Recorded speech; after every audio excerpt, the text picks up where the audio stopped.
Hey, hey, everybody. This is Brave and the Bold, and this is my spoiler free review of The Batman.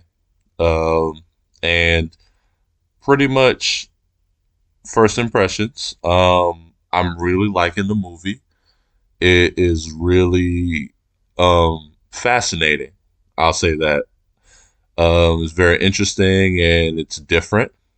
And really coming from the jump, it's just everybody was talking about Robert Pattinson and how he um pretty much would, oh no, it's the guy from Twilight and all that stuff. I'm like, okay, I get it, people. It I actually had some luck recently, at least with Robert Pattinson, with watching some movies that he's been in after Twilight, and let's just say he's gotten to be a better actor over time, and it really shows in this movie. Um, I've seen at least two of them. I'm gonna be honest with y'all. I've seen at least two movies that feature him. One, he was really a supporting role, which he was in the movie called Tenet by Christopher Nolan. I'm sure some of you have heard of that. If not, please check it out. It's actually really good, and he did pretty well on that one. He didn't really, it wasn't like a Oscar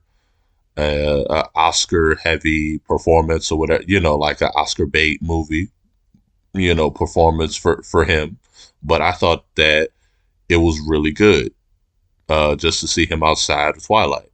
Now, another movie I've seen him in is called The Lighthouse, and that is I'm gonna say it's a, it's a weird movie, but it's still um it definitely showcases how much his acting has changed, mainly like because he is him and Willem Dafoe, as most of you guys know him as the Green Goblin from the Tobey Maguire era of Spider-Man movies, and he was recently just in spoiler for No Way Home, which I hope you guys have seen it by now. uh he was also in No Way Home recently. um and I would say both of them played off of each other really well, but Robert Pattinson really showed it. It's definitely a weird movie. So if you would like to check that out, that's fine. But in this, I would say it's a very weird movie, and it'll definitely have you be like, wow, he's doing this. So it prepared me for this movie, and he really does a good job at being Batman. I would really say like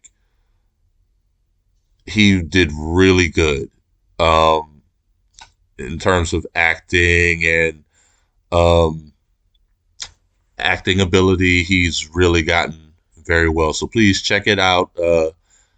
Please check the movie out, not based off of, oh, he's just the guy from Twilight, and oh, he got this part because he played a vampire. No, it's because he's a pretty decent actor now. Um, really good actor now. And so I would say fairly all of the actors in here, actors and actresses alike, they did really good in this movie. And honestly, for a standalone Batman movie, it's really good. But this is going to be an unpopular opinion. Um, like I'm kind of tired of the edginess, if you will, of Batman. That's just me. I'm kind of getting, I don't know, I'm getting saturated. I feel like I've been saturated enough of the brooding, uh, the brooding Batman. I'm gonna break your freaking rib cage and or arm, and oh, I'm in the dark. I'm a shadow of the night, and and all that. It's getting to me a little bit. It's not I'm trying to make it, thinking of the standalone a standalone Batman movie is really good. Like I going back to the movie, it's like the action is really done well. The fight scenes are definitely good, really good. I haven't felt this way about Batman since the Dark Knight trilogy.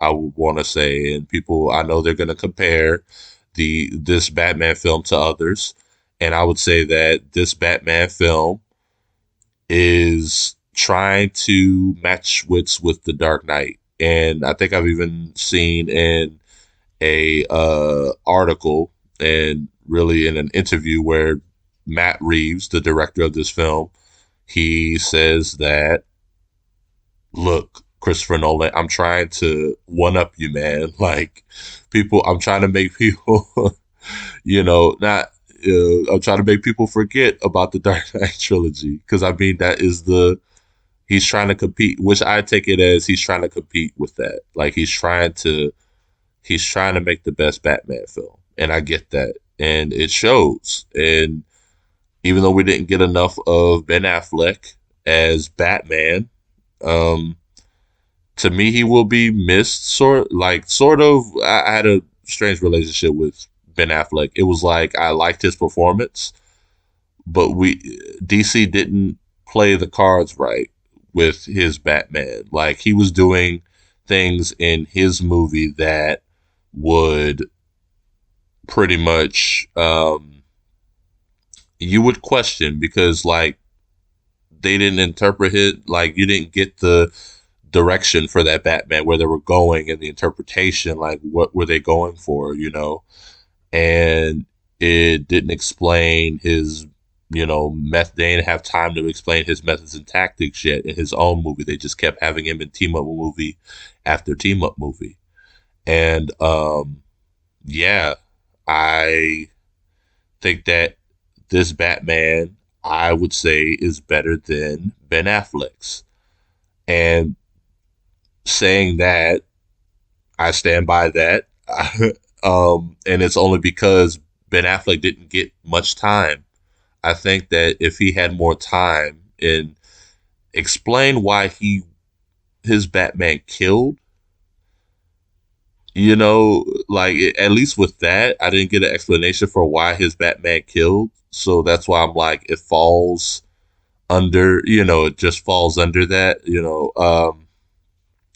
but it's okay because besides it, there are still, besides that, there are still things to like and love about this movie that, it tries to deviate from its predecessors, and mainly Batman being one of those things. And even the other characters in here, they showcase like the Riddler is very chilling and off-putting, and you have Catwoman, and Zoe Kravitz does a really good job as Catwoman. You have Penguin in here. Colin Farrell is almost unrecognizable in his role as the Penguin, and so uh, like just I would say like it does so much to try to differentiate itself from others. So I really think that it's really good for trying to do that. It's really, like I said, this movie is a really really good film. This is a really good film, you guys. And I think any moviegoer would enjoy it. I think moviegoers should prepare for the 2 hours and 56-minute runtime. Sorry, you guys, but dang, like even I felt it. I'm more of I'm a film buff myself, but golly, but I guess they figured we saw Endgame in theaters, and that was 3 hours. So they're like, well, this is almost a near 3 hour Batman movie. They're gonna they're gonna stick around for this, and it didn't slow down. I'm gonna say that it didn't slow down. There was a point where I was like, well, maybe it should have ended right here and saved that for a sequel, but they had to wrap everything up, so I understood why. But it still was like I was like, man, like this is a long movie. You felt it, but you don't feel bored by it, is what I'm saying. Um, It just makes sure you pick up on everything in here. The Riddler's riddles can get over your head, so be sure to just have your mind open for that. Um, because he almost got me. I was like, wait, wasn't it that? Okay, no, it wasn't. All right, but yeah, the visuals in this movie are really good as well. The like the visuals, like I would say, like the cinematography was really good. For there was a car chase in this, and yeah, it was energetic. It was shot really well, and you guys will definitely. I mean, you see that in the trailer, so it's not a spoiler. So, um, that's why I say that there is a car chase, and I didn't give away anything else. Just letting y'all know.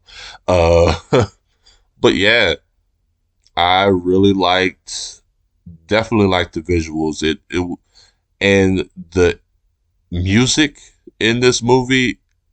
I definitely came out of the movie humming that Batman theme, and it was just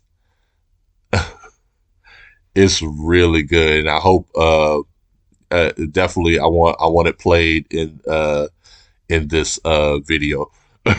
But yeah, this Batman movie was really good. I thought it was really well handled, and um I would probably give it a solid 4 out of 5. It's not bad. It's really not bad. Definitely it's definitely a 4 out of 5. I think that, like I said, a lot of people are going to compare this to something or someone. Well, some of the other Batman movies that have come out before it, but I think it's still a really nice. It's still a really good movie. I think that with me, on the other hand, I'm kind of starting to be tapped out of the edginess, only because you know I I like Batman when he's, and I'm not saying that like Justice League, Joss Whedon Justice League Batman. He was ridiculous for no reason. The tone of that Batman was way different, and so that's why that fell flat. But I don't know. I want to see a different take. That's just me, and um, but that doesn't deter the movie from being any less like of a really good adaptation of just Batman stories that we love and know. And y'all need to, if y'all want any recommendations to read, like at least comic book wise for this movie up until this point, I'd say read Long Halloween and read yeah, Batman's a Long Halloween. Read that, or even watch the animated movie. It's really good. Um, I would say probably read just a little bit of. I would say read Batman Year One, just because I think that'll be a really nice uh storyline to read, just in preparation for this movie. But yeah, that's pretty much all I'm gonna say. This is spoiler free, so um, comment, like, and share this video, and let us know what y'all think on Twitter or Instagram. We have our own Twitter, Instagram, or you can just comment below and let us know what y'all opinion of the new Batman movie is. We'll probably have a spoiler review coming in 2 or 3 weeks. So hopefully, yeah, hopefully y'all enjoy it. Y'all go out there, watch it, see what y'all think. All right, peace.